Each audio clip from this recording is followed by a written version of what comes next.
I asked my parents for help to cover my hospital bill. They refused and told me to handle it on my own. Years later, they called asking for money to support my brother's children after he disappeared.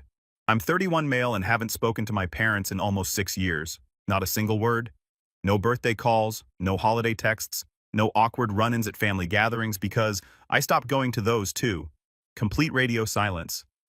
The breaking point was a type 2 diabetes diagnosis when I was 25 between jobs, and my insurance wouldn't cover the medication I literally needed to stay alive. But before we dive into that particular disaster, let me paint you a picture of my family dynamics.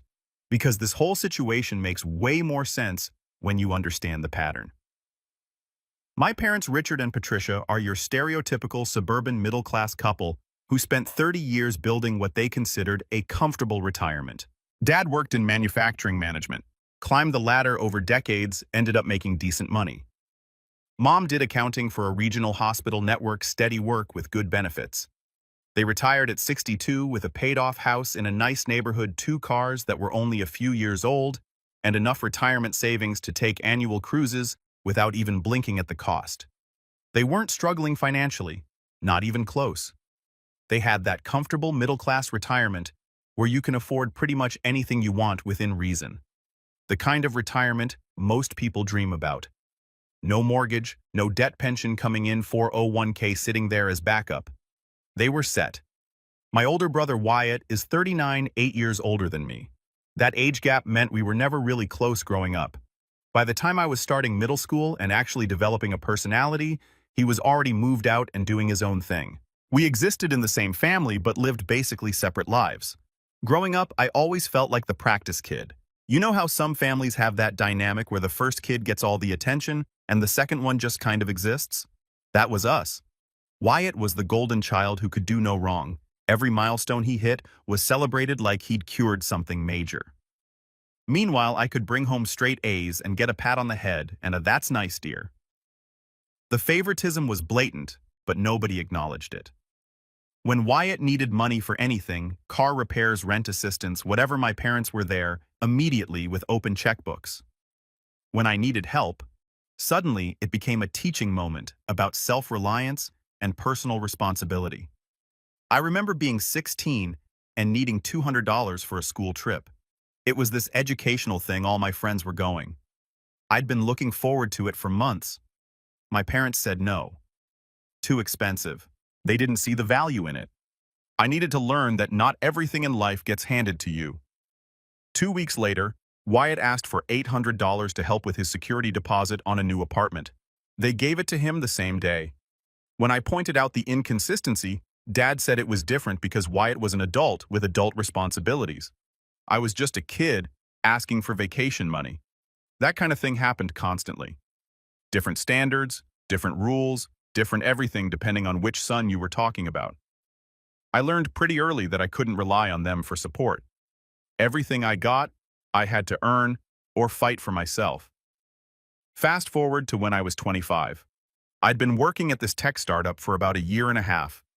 Not a huge company, maybe 30 employees, but it was growing and I was learning a lot. The pay was decent, benefits were okay, and I was building experience in my field. Then the funding dried up, investors pulled out. Company couldn't make payroll and we all got laid off with about 2 weeks' notice. Not ideal, but these things happen. The job market was decent at the time, so I wasn't panicking. Started applying places immediately, had my resume updated, began networking. The plan was to find something within a month or two, bridge the gap with savings, and move forward. Then I started feeling off, constantly thirsty, tired all the time, losing weight, without trying, having to use the bathroom every hour. Classic diabetes symptoms, but I didn't recognize them at first. Thought maybe it was stress from the job loss. After 2 weeks of feeling progressively worse, I went to an urgent care clinic. They ran some tests. My blood sugar levels were through the roof, and the doctor looked at me with that expression medical professionals get when they're about to deliver bad news. "You have type 2 diabetes," he said. "Your A1C is 11.2. That's dangerously high. We need to get you on medication immediately." He wrote prescriptions for 2 different medications plus testing supplies. Told me I needed to check my blood sugar multiple times daily, follow a strict diet, and come back in 3 months for follow-up. Then he handed me the prescriptions and wished me luck. I took the scripts to the pharmacy figuring they'd be expensive but manageable. The pharmacist ran them through my insurance, the COBRA coverage from my old job that I'd signed up for, and came back with a total that made my stomach drop. That'll be $847 for the month's supply of everything, she said cheerfully. $847 for 1 month. My unemployment benefits were $380 weekly. Even with budgeting, I was looking at maybe $1,600 monthly income. Rent alone was $850. This medication would take more than half of what I had left after housing. I asked about generic versions, discount programs, anything to bring the cost down. She tried a few things, got it down to $780. Still completely unsustainable. I told her I'd have to figure something out and left without the medications. That night, I spent hours researching options patient assistance programs that would take months to process discount cards that only worked at specific pharmacies. Canadian pharmacies that might be legit, but also might not be. Nothing was going to solve my immediate problem of needing medication now and not being able to afford it. I had about $3,000 in savings. That was supposed to be my emergency fund for exactly this kind of situation. But if I spent it all on medication, I'd have nothing for rent, food, or the unexpected expenses that always pop up. I was looking at choosing between my health and having a place to live. So I did what any reasonable person would do when facing a genuine medical emergency with no good options. I called my parents, not asking for a handout, not expecting them to cover everything forever, just looking for temporary help while I got back on my feet. I explained the whole situation: the layoff, the diagnosis, the medication costs, how I had job interviews lined up but needed a bridge for maybe 3 to 4 months until I got hired somewhere with better insurance. I laid out actual numbers. If they could cover maybe $600 monthly for 3 months, that would give me enough breathing room to make everything else work. Dad's response came after about 5 seconds of silence. "You're 25 years old," he said, voice flat. "You need to figure some things out on your own. Don't rely on us just because we're your family." Mom was on speakerphone and she jumped in with her addition. "We've already raised you. You're an adult now. This is your responsibility to handle." I sat there, stunned, phone pressed to my ear, trying to process what I was hearing. This was a medical emergency. I wasn't asking them to fund a vacation or buy me a car. I needed medication to not go into diabetic shock. And they were lecturing me about personal responsibility. "So you're saying you won't help at all?" I asked, just to be crystal clear. "We're saying you need to learn to manage your own problems," Dad replied. "We can't bail you out every time life gets difficult. Every time." I'd never asked them for major help before in my adult life. This was literally the first time I'd requested anything significant since moving out. "I have diabetes," I said slowly, trying to make them understand. "Without medication, I could end up in the hospital or worse. This isn't me being irresponsible or lazy. This is a genuine medical crisis." "Then you'll figure out what you need to do," Dad said. "We didn't raise you to come running to us whenever things get tough." Mom added her final gem. "Maybe this is what you need to learn. Independence? We've spent too many years enabling you, enabling me by not helping me with anything." The logic was non-existent, but I was past the point of arguing. "Got it," I said. "Thanks for nothing." I hung up. That was September 2017. Last time we spoke until 6 weeks ago. Here's what happened in those 6 years. I figured it out on my own, just like they told me to. I sold my car and bought something cheaper, freeing up $200 monthly. Moved to a smaller apartment with a roommate I found through work, cutting rent in half, applied to every patient assistance program that existed. Filled out mountains of paperwork, waded through their processing times. Started buying medication from Canadian pharmacies at a quarter of the US price. Found websites that connected Americans with legitimate Canadian pharmacies that would ship across the border. Was it legal? Gray area? Did I care? Not even slightly. I was choosing between following pharmaceutical industry pricing schemes or staying alive. Pretty easy decision when you frame it that way. The first few months were rough. Managing diabetes while dealing with the stress of unemployment and family rejection was like juggling chainsaws while walking a tightrope. Blood sugar all over the place from the stress. Constantly worried about money, wondering if I'd made the right choices. But I handled it. Found creative solutions, cut every possible expense, made it work through sheer determination. I landed a new job after 3 months of searching. The insurance was better, brought my medication costs down to manageable levels. I threw myself into work, proved myself valuable, and got promoted within a year. Then again, 2 years after that, built a reputation as someone reliable who delivered results. Met my now wife Natalie at a friend's barbecue when I was 27. She was smart, funny, had her life together, and didn't come with any family drama attached. We clicked immediately. Started dating, moved in together after a year, got engaged 6 months after that. Bought a house when I was 28. Nothing fancy, but it was ours. 3 bedrooms, decent neighborhood, good schools nearby for the kids we were planning to have eventually. Got married at 29 in a small ceremony with Natalie's family and our close friends. My parents weren't invited. They didn't even know it happened until someone probably told them months later. Built an actual life, the kind of stable, successful life my parents always said they wanted for me. Just did it completely without their input or support. My parents didn't hear from me once. No calls, no texts, no attempts at reconciliation. They clearly meant what they said about me handling my own problems. Fine by me. Then 6 weeks ago, I got a text from a number I didn't recognize. Opened it to find a message from my mom. "We need to talk. It's urgent." I stared at that text for a solid minute, sitting there on my couch with Natalie beside me watching a movie. 6 years of complete silence, and now something suddenly urgent. My first instinct was to delete it and move on with my life. I didn't respond. She texted again 2 hours later. "This is about your nephews. Please call." That got my attention. Wyatt had 2 kids. I knew that much from the occasional Facebook stalking I'd done over the years. Boys ages 8 and 6. I'd never met them. Didn't even know their names until I looked at the Facebook photos Mom had posted over the years that I'd never bothered to engage with. They looked like normal kids smiling in photos, playing at parks, the usual family stuff. I called curiosity overcoming better judgment. Part of me wondered if something had happened to Wyatt. Part of me wondered if the kids were in danger. The responsible part of my brain kicked in despite my better judgment. Finally, Mom said when she answered not even a hello first, "We've been trying to reach you for days. You sent 1 text 2 hours ago." 2. "Well, this is serious. We need to talk about Wyatt's children. Can you come over? We should discuss this in person. I'm not driving to your house. Whatever you need to say it now." She sighed like I was the one being difficult here. "Fine. It's about the boys, your nephews. They've been living with us for the past 2 months. Okay. And we need help. We're not young anymore. Raising 2 children at our age is exhausting. Where's Wyatt?" Another sigh. "That's complicated." Uncomplicated. She launched into the whole story. Wyatt's wife Jennifer had died in a car accident 8 months ago. Some guy ran a red light, T-boned her car. She died at the scene. Tragic, horrible, the kind of thing nobody should have to go through. Wyatt had apparently been struggling to cope ever since. Started drinking heavily, according to Mom, though she said it in that tone that suggested she was downplaying the severity. Knowing Wyatt's history with substances, he'd had problems in his 20s that my parents had always excused. I suspected drinking heavily meant something pretty severe.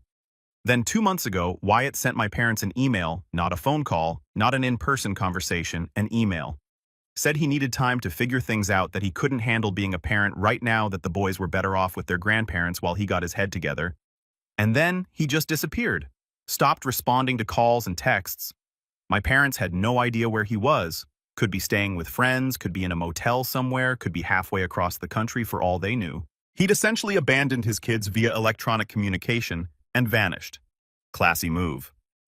"So what's the plan?" I asked Mom. "Is he coming back? Is this temporary or permanent?"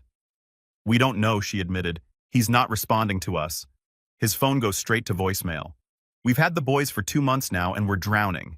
That sounds difficult. What do you want from me?" "We need you to help financially," she said, getting to the point. "These boys need things. Food, clothes, school supplies, activities. We're looking at about $1,500 monthly for their expenses. Plus, we're having to look into therapy for them because they're obviously traumatized." I actually laughed. Couldn't help it. The situation was so absurd that laughter was the only appropriate response. "You want me to send you $1,500 a month. These are your nephews. Your family. Family takes care of family." The irony was so thick I could have cut it with a knife. That's interesting, I said, because 6 years ago, when I needed help with $800 monthly for medication, you told me to figure it out on my own. Said you wouldn't bail me out every time life gets difficult. Silence on the other end. That was different, Mom finally said. How? Explain to me how it was different. You were an adult who needed to learn responsibility. These are children. So when I was between jobs with a medical emergency, that was a teaching moment. But when Wyatt abandons his kids, that's when family steps up. This isn't about keeping score, Dad's voice came through. Apparently I was on speaker. These boys need help. Then help them. You're retired with money in the bank. You told me you couldn't help with $600 monthly when I was literally sick. Now you're asking for $1,500 for kids that aren't even my responsibility. We're on a fixed income, Mom said. We can't afford to raise 2 children. So figure it out on your own. Don't rely on me just because we're family. I used their exact words back at them. The silence that followed was beautiful. That's different, and you know it, Dad said. How? Please explain how this is different from what you told me 6 years ago. Because we actually helped you when you were growing up, Mom snapped. We raised you, fed. You put a roof over your head for 18 years. You owe us. I owe you for doing the literal bare minimum that parents are legally required to do. You chose to have kids. That's not some debt I need to repay. We're not asking you to raise them, Dad said. Just help financially while we figure out a long-term solution. And what happens when there's no long-term solution? What happens when Wyatt doesn't come back and these kids need to be raised for the next 10 years? You think I'm going to keep sending checks? Your brother is going through something difficult, Mom said. He'll get himself together. Maybe this is what he needs to learn. Independence, I said, throwing her words from 6 years ago right back at her. Maybe you've spent too many years enabling him. Don't be cruel, she said. I'm not being cruel. I'm being exactly as supportive as you taught me to be. Remember, you can't bail people out every time life gets difficult. This is completely different, Dad said. These are innocent children. Then be their grandparents. Use your comfortable retirement savings that you couldn't spare $600 from 6 years ago. You'll figure it out. We need your help, Mom said, desperation creeping into her voice. No, you need my money. There's a difference. You don't actually want me involved in these kids' lives. You just want me to fund their existence while you two maintain your lifestyle. That's not fair, she protested. You're right. It's not fair. Just like it wasn't fair when you told your diabetic son to figure it out alone while you went on a cruise. But here we are. We didn't go on a cruise right after that, Dad said. 3 months later. Close enough. The point is, you had money for vacations but not for medication. Now you have money for your retirement but not for your grandkids. Funny pattern. If you won't help, just say so, Mom said coldly. I won't help. There, I said it. Then you're exactly as selfish as we thought. Good. I learned from the best. I hung up before they could respond. Natalie had been listening to the whole conversation. She walked over and hugged me, and I realized my hands were shaking. You okay? She asked. Yeah. Just didn't expect that to feel so satisfying. She laughed. You gave them back everything they gave you. 6 years, I said. 6 years of nothing. And they show up asking for money like we're suddenly family again. The next week, they tried a different approach. Mom called and left a voicemail that was clearly rehearsed. Her voice was breaking in all the right places. Emotional but calculated, hitting every manipulation beat perfectly. Sweetie, it's Mom. I've been thinking a lot about our conversation about what happened 6 years ago. And you're right. We should have helped you. We should have been there when you were sick. I don't know what we were thinking. Maybe we were scared. Maybe we didn't understand how serious it was. But we failed you, and I'm sorry for that. Pause for dramatic effect. Sniffle. I know I can't take back what happened. I know we hurt you, but this is a chance for us to move forward as a family to do the right thing together. These boys need us. They need all of us. Please call me back so we can talk about this properly. I love you. I played that voicemail for Natalie. She looked at me with raised eyebrows. That's possibly the most manipulative thing I've ever heard, she said. She's not even apologizing for what they did. She's apologizing for your feelings about it. Sorry we failed you, I said. Not sorry for telling me to handle my medical emergency alone. Not sorry for going on a cruise 3 months later. Just sorry that I felt bad about it. And immediately followed by asking for money again. Classic non-apology. I'm sorry, but here's why you should do what I want anyway. I didn't call back. The message had been carefully crafted to hit emotional buttons while avoiding actual accountability. If she genuinely wanted to apologize, she would have done it without immediately pivoting back to their demands. 3 days later, they showed up at my house. Just appeared on my doorstep Saturday morning like they had any right to be there. Natalie answered the door while I was in the shower. Came upstairs looking equal parts annoyed and amused. "Your parents are here," she said. "Should I tell them to leave or do you want to handle this?" "I'll handle it," I said, getting dressed. This should be interesting. I went downstairs to find them sitting in my living room like they owned the place. Dad was looking around at the furniture, the TV, the framed pictures on the walls, assessing everything, calculating what my life was worth. Mom was perched on the edge of the couch, clutching her purse like she was afraid something might jump out at her. "Nice place," Dad said when he saw me. "Doing well for yourself? Must be nice having all this while your nephews struggle." Right. Starting with guilt trips immediately. Classic move. "What do you want?" I asked, not bothering to sit down.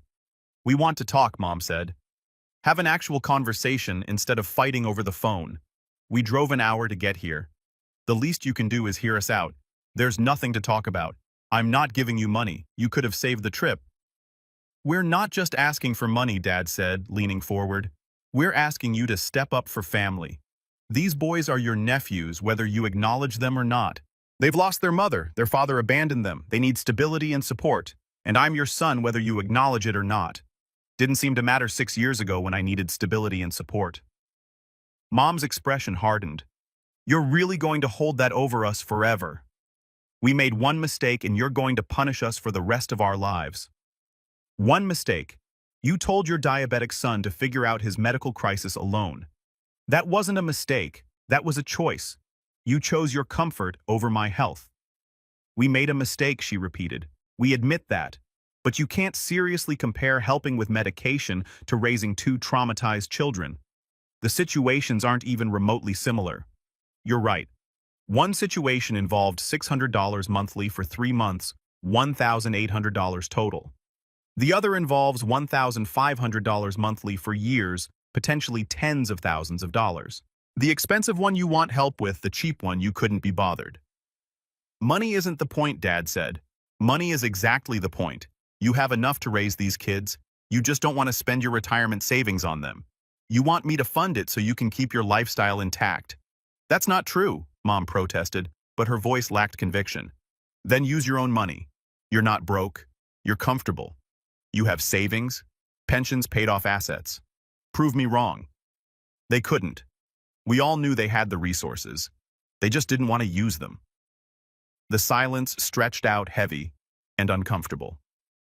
"What about the boys?" Mom finally asked. "Don't you care what happens to them?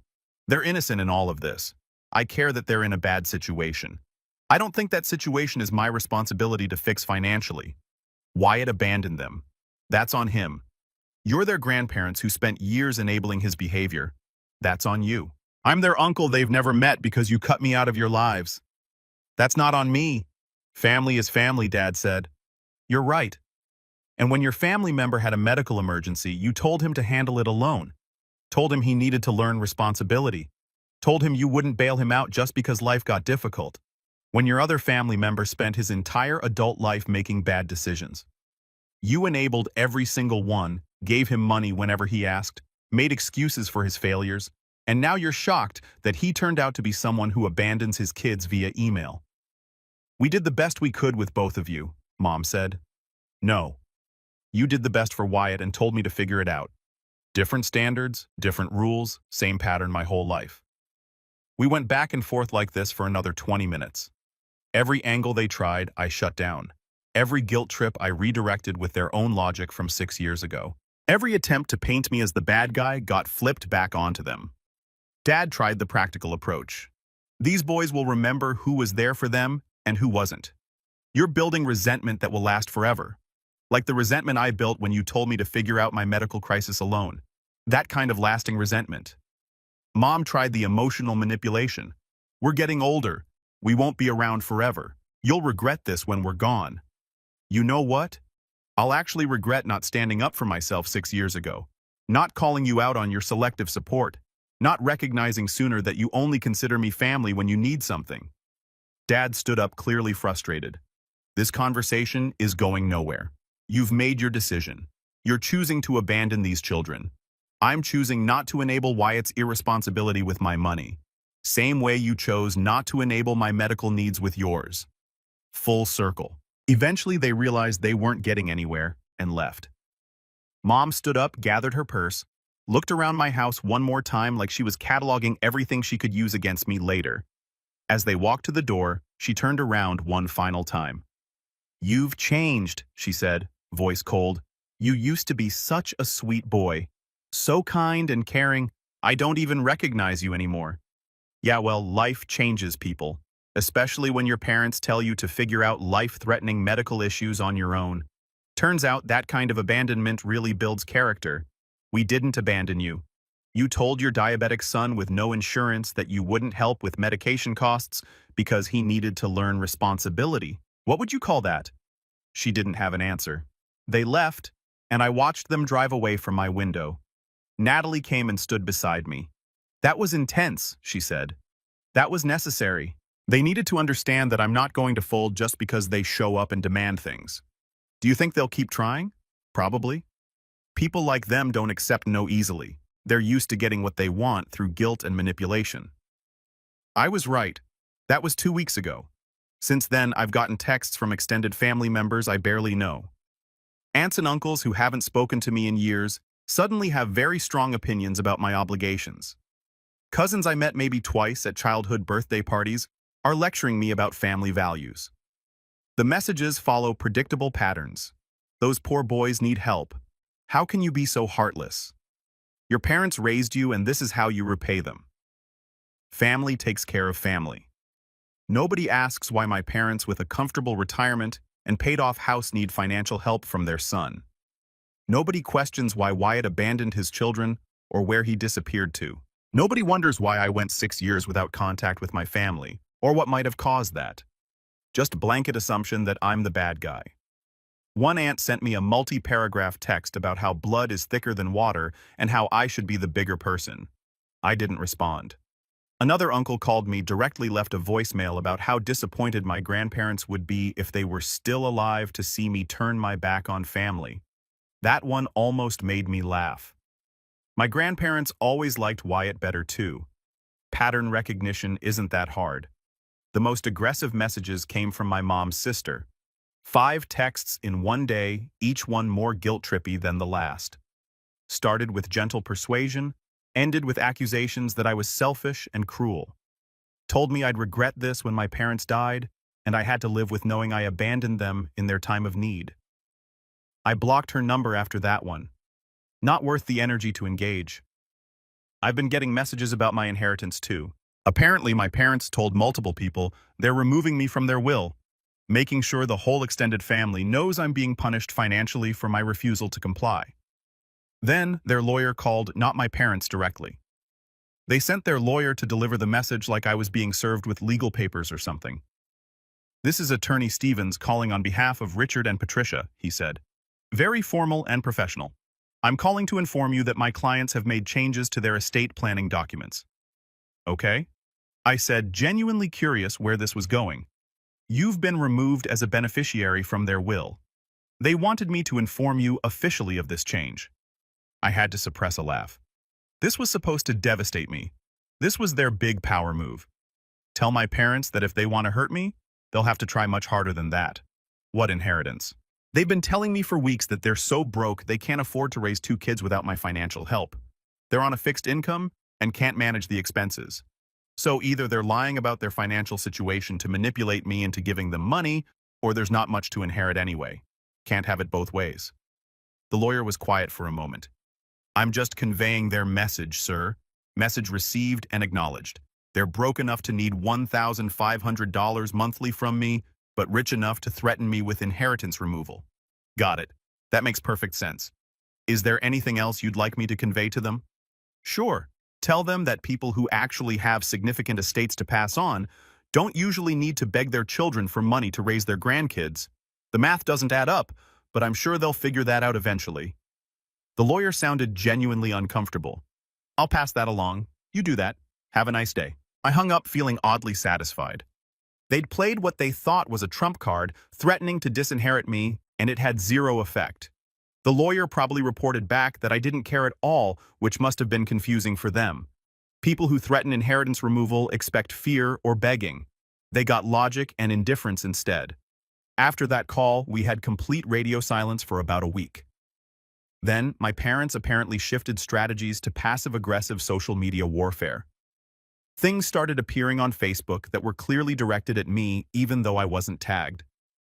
The worst pain is being betrayed by your own children with a photo of a sad-looking elderly couple sitting alone on a bench. Some people forget everything you've done for them the moment they don't need you anymore with about 15 crying face emojis. Family should mean something, blood should mean something. But some children only care about themselves, followed by prayer hands and broken heart emojis. Extended family members would like and comment, creating this echo chamber of validation for their victim narrative. Stay strong, you don't deserve this. Some people have no gratitude. It was like watching a performance where everyone knew their lines. One particularly manipulative post was a photo of my nephews, the two boys who were the supposed reason for all this drama. These angels deserve better than what life has given them. Praying someone steps up to give them the support they need since their own family has turned their backs. Never mind that Wyatt, their actual father, was the one who turned his back. Never mind that my parents had the resources to support them. It was all positioned to make me look like the villain who refused to help innocent children. The comments on that post got particularly aggressive. People I hadn't seen since high school were weighing in about what a terrible person I must be. Distant cousins were sharing their opinions about family duty. It was a whole production designed to pressure me through public shame. I didn't engage with any of it, just blocked anyone who became too aggressive in trying to contact me directly and kept living my life. Natalie wanted me to respond to defend myself, but I knew better. Engaging with that kind of manipulation only gives it power. The best response was no response at all. Natalie and I had already been planning to start trying for a baby before all this chaos erupted. We'd been married 2 years, both had stable careers, owned our house. The timing was right. We decided not to let my family drama derail our plans for our future. We started trying in September. By November, we had a positive pregnancy test. Seeing those 2 lines appear was one of the best moments of my life. Natalie screaming with excitement. Both of us crying happy tears, immediately calling her parents who were absolutely thrilled for us. 6 months after that final confrontation with my parents, we're expecting our first child. We announced to Natalie's family first during Thanksgiving dinner. Her mom cried happy tears. Her dad immediately started making plans to build a crib in his workshop. Her siblings began bickering about who would be the favorite aunt or uncle. It felt like what family was actually supposed to feel like. People genuinely excited about shared milestones. No conditions or ulterior motives attached to their happiness for us. Then we made a public announcement on social media. Just a simple post with the ultrasound photo and a caption about being excited for the next chapter of our lives together. The response was overwhelmingly positive from actual friends and Natalie's family. Then I noticed Wyatt had commented. He'd apparently resurfaced around the time of the second confrontation with my parents, showed up at their place after being gone for 2 months, apologized for abandoning the kids, and explained he'd been in California setting up a new job opportunity. Took the boys with him to relocate to Los Angeles. Whether that story was completely true or just face-saving PR, I didn't know and didn't really care. But at least the kids were back with their father. Whatever else had happened, Wyatt had gotten himself together enough to reclaim his children and take responsibility for them. That was something even if it came after months of abandonment. His comment on our announcement was brief but seemed genuine. Congratulations to both of you. Wishing you the best with everything. I appreciated that. Whatever complicated history existed between us, Wyatt wasn't attacking me over the whole money situation or our parents' drama. We weren't close, probably never would be, but there wasn't active hostility either. Just 2 brothers who'd ended up in completely different places, acknowledging each other's existence from a distance. My parents, though, they posted a status on the same day about how some grandparents never get their dues, and how certain children forget where they came from. Vague enough to maintain plausible deniability, but specific enough that everyone knew exactly who they were talking about. Multiple relatives commented with sympathetic messages about how they understood and were there for them. My parents soaked it up playing the victim card, while Natalie and I prepared for our actual future. Natalie's due date is in about 6 months now. We've set up the nursery, taken all the parenting classes, read approximately 17,000 books about raising kids. Her parents have been incredible, offering to help with childcare, giving us all their saved baby gear from when her siblings were young, genuinely excited about becoming grandparents for the first time.